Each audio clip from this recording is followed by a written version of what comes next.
F-I-R-E. 4, G-O-D.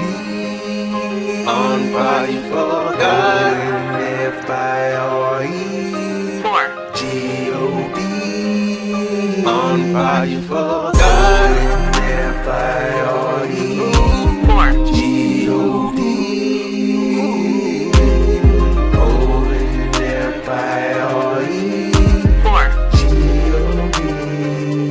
On fire for God. I want to thank you for joining us as we continue to go through our Kingdom Devotion series. And this one we're going to title Kingdom Prayer. And the verses that we're going to go through is Matthew 6, 9 through 13. And it reads, "In this manner, therefore, pray." Verse 10, "Your kingdom come, your will be done, on earth as it is in heaven." Verse 11, "Give us this day our daily bread." Verse 12, "And forgive us our debts as we forgive our debtors." Verse 13, "And do not lead us into temptation, but deliver us from the evil one. For yours is the kingdom and the glory forever. Amen." So, give you a little introduction before we dive into these verses. I want to start off by saying many of us have been told to pray this prayer, but not necessarily taught what this prayer means. We just repeated it traditionally and not knowing the fullness of it.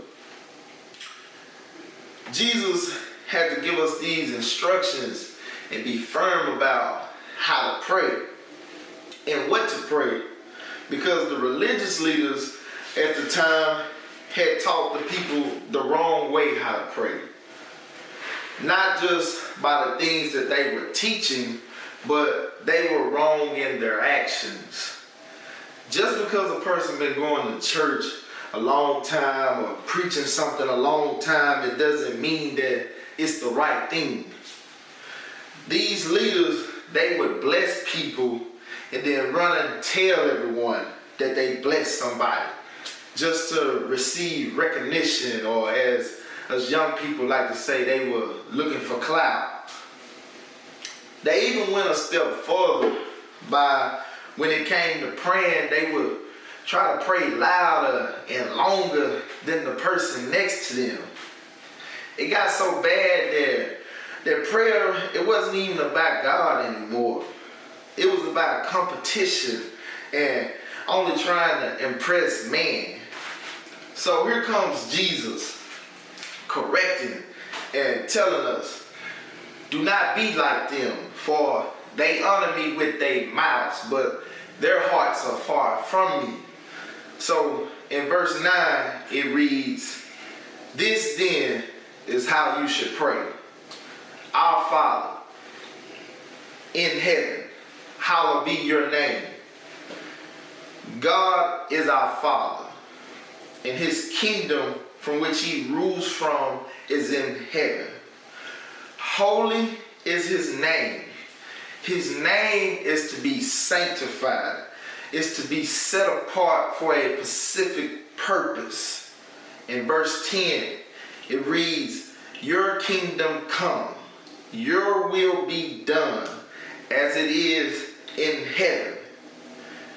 Jesus was saying, we need your rule and your reign and your influence to come here on earth, just like it is in heaven.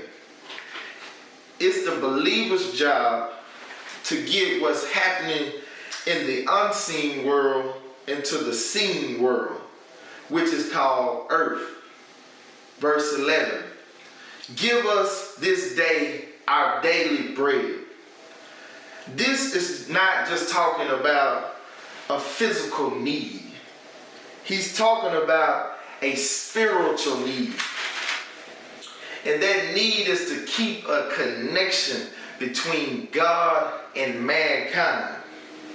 For man shall not live on bread alone, but on every word that comes from the mouth of God.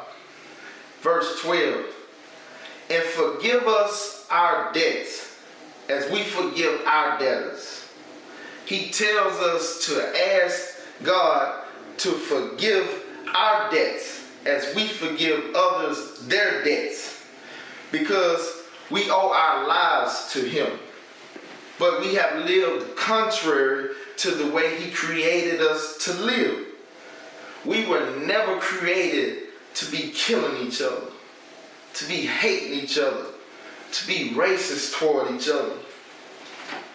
So Jesus was saying, ask God for forgiveness, and then forgive the people who've done you wrong.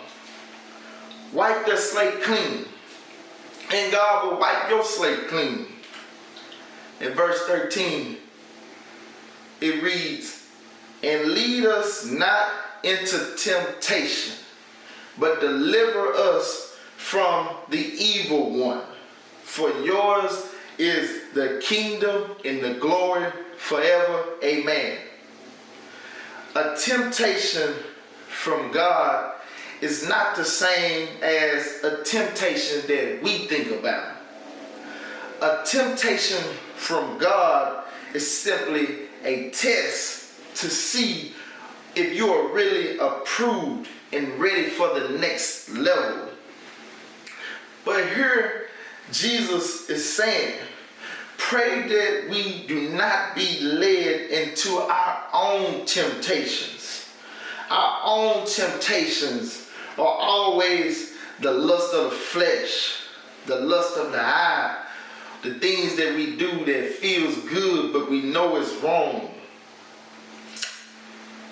Then that's why he says, pray that we be delivered from that which comes from the evil one.